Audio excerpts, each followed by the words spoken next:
रिद्धिमा ने अपनी नज़र उठाकर बाथरूम की तरफ देखा तो कबीर टी शर्ट और लोअर पहने उसकी तरफ चला आ रहा था। एक बार फिर दोनों की नज़रें टकराईं, लेकिन फिर दोनों ने ही एक दूसरे से अपनी नज़रें फेर लीं। वो चुपचाप बेड की तरफ चला गया और रिद्धिमा अपनी ज्वेलरी उतारने लगी। लेकिन आज जब उसके साथ कुछ भी अच्छा नहीं हो रहा था तो अब कैसे होता। उसका हार उसके खुले बालों में फंस गया। काफ़ी देर की जद्दोजहद के बाद भी जब वो नहीं निकल पाया तो रिद्धिमा ने कबीर की तरफ देखा, जो बेड पर अधलेटा अपने लैपटॉप में घुसा हुआ था। वो उससे मदद मांगने तो नहीं चाहती थी, लेकिन फिर भी उसने उसे आवाज़ लगाई, रिद्धिमा, कबीर। कबीर ने कोई रिस्पॉन्स नहीं दिया तो वो फिर बोली, कबीर। कबीर अपने लैपटॉप में नज़रें गड़ाए हुए बोला, ये रिद्धिमा को उस पर बहुत गुस्सा आ रहा था, यह शायद अपनी हालत पर कहना मुश्किल था। रिद्धिमा, ये हार मेरे बालों में फंस गया है तो प्लीज़ इसे उतारने में मेरी हेल्प कर दो।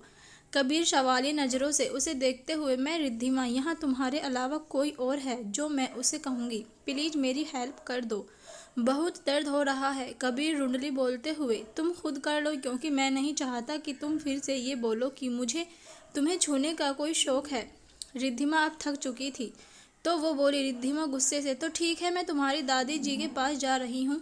नहीं नहीं, कुणाल के पास जाती हूँ, उसी से हेल्प ले लूँगी। तुम मेरी हेल्प नहीं कर सकते, लेकिन वह तो मेरी हेल्प ज़रूर करेगा। इतना बोलकर वो जैसे ही जाने के लिए खड़ी हुई वैसे ही कबीर बोला, रुको, और वो अपना लैपटॉप साइड में रखकर उसके पास आकर उसके पीछे खड़ा हो गया। रिद्धिमा अपने मन में, ना जाने यह मेरे साथ क्या हो रहा है। कबीर लो हो गया, यह कहकर वह पीछे हट गया और रिद्धिमा का ध्यान उसकी आवाज़ से ही टूटा।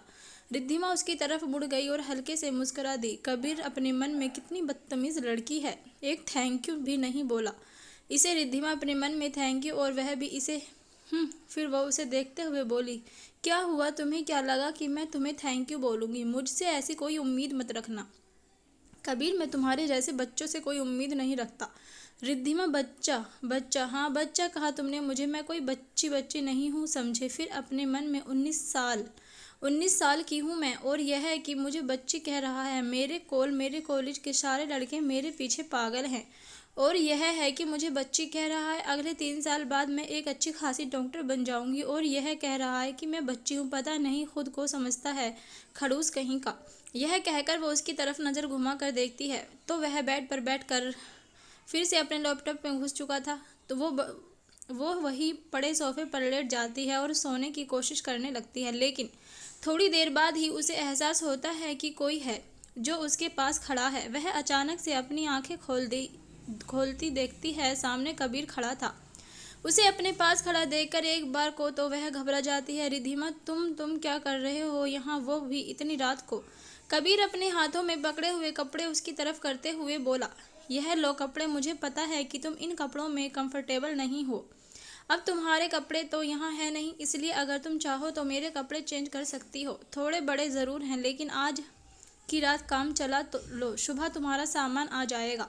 रिद्धिमा, तुम्हारे कपड़े तो मैं मर रही हूँ तब भी ना पहनूं। कबीर, मुझे लगा कि तुम सच में परेशानी में हो, लेकिन नहीं, तुम तो अपनी ईगो में हो।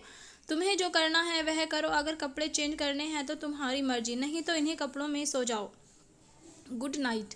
और वह कपड़े सोफे पर साइड में रखकर अपने बेड पर चला जाता है। काफ़ी देर तक रिद्धिमा इस सब के बारे में सोचती रहती है। फिर वह उसके लिए हुए कपड़े उठाकर चेंजिंग रूम की तरफ बढ़ जाती है। स्टोर रूम के अंदर ही बाथरूम होता है, तो वह पहले वॉशरूम में जाकर अपना मुंह धोती है, फिर अपने कपड़े चेंज करने लगती है। लेकिन वह देखती है कि जो कपड़े वो उसे देकर गया वह तो एक बहुत बड़ी शर्ट और लोअर था।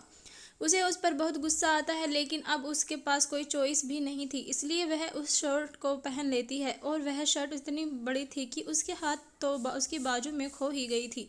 उसने उस बाजू को फोल्ड किया और उस शर्ट लंबाई उसके घुटनों से थोड़ी ऊपर तक थी।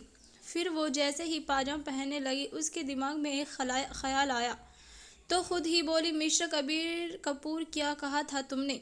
मुझे छोटी सी बच्ची, तुम्हें मुझसे कोई इंटरेस्ट नहीं है, तुम मुझे चुना नहीं चाहते। हाँ, यही सब कहा ना तुमने मुझसे, लेकिन मैं भी अब दिखाती हूँ तुम्हें कि असली रिद्धिमा ठाकुर कौन है। देखती हूँ कि कब तक तुम खुद पर कंट्रोल नहीं खो देते। अगर मैं न बनकर तुम जैसे विश्वामित्र की तपस्या को भंग नहीं किया तो मेरा नाम भी रिद्धिमा ठाकुर नहीं। फिर उसने अपने बालों को एक तरफ किया और शर्ट के ऊपर के 2 बटन खोले और उस शर्ट को अपने कंधे के एक साइड कर लिया। अब वह शर्ट उसकी ऑफ शोल्डर शर्ट लग रही थी। देखने में तो रिद्धिमा थी ही सुंदर, लेकिन इस वक्त वो बहुत बेहद अच्छी लग रही थी। फिर वो खुद से ही बोली, बच्चा कहा ना तुमने मुझे, अब बताती हूँ तुम्हें तो मैं। इतना कहकर वो चेंजिंग रूम से बाहर आई और बेड की तरफ चली गई। उसने देखा कि वो तो अपनी आंखें बंद करके लेटा हुआ है, शायद सो भी गया हो। वो धीरे धीरे कबीर की तरफ बढ़ने लगी। वैसे तो इस टाइम उसे खुद ही डर लग रहा था, लेकिन इस वक्त तो डरना नहीं चाहती थी। रिद्धिमा बड़ी ही दिलनशी आवाज में बोली, कबीर। अपना नाम इस तरह से सुनकर पहले तो कबीर ने अपनी आंखें खोली। जैसे ही उसने रिद्धिमा को देखा तो उसे देखते ही उसकी आंखें लगाने से फैल गईं। पब्लिक ऐसा रिएक्शन देखकर रिद्धिमा मन ही मन मुस्कुराए और फिर जाकर उसे पेट पर बैठ गई। कबीर हकलाते हुए, रिद्धिमा ये तुम क्या कर रही हो? कबीर के मुंह से बड़ी मुश्किल से यह शब्द निकले थे। कबीर की ऐसी हालत देख करके दिमाग के तो मन ही मन बहका रही है। नहीं कबीर, तुझे खुद पर कंट्रोल करना होगा, तू ऐसे कमज़ोर नहीं पड़ सकता। रिद्धिमा, अच्छी तरह से जानती हूँ कि तुमने मेरे पापा की कंपनी को बर्बाद होने से बचाया है, लेकिन तुमने मेरी ज़िंदगी बर्बाद कर दी है, मेरे सारे सपने बर्बाद कर दिए हैं। मैं तुमसे नफ़रत करती हूँ मिस्टर कबीर कपूर, क्योंकि मैं जानती हूँ कि तुमने मेरे परिवार से एक तरह से मुझे ख़रीदा, वो भी सिर्फ मेरी तरह बर्बाद। यही तो चाहते थे तुम। ये सुनते ही कबीर ने झटके से अपनी आंखें खोली और हैरानी से उसे देखने लगा। कबीर ने उसे जोर से धक्का दिया, जिससे वो बेड के दूसरे साइड जाकर गिरी और खुद बेड पर बैठ गया। रिद्धिमा, कबीर तुमने मुझे धक्का क्यों दिया?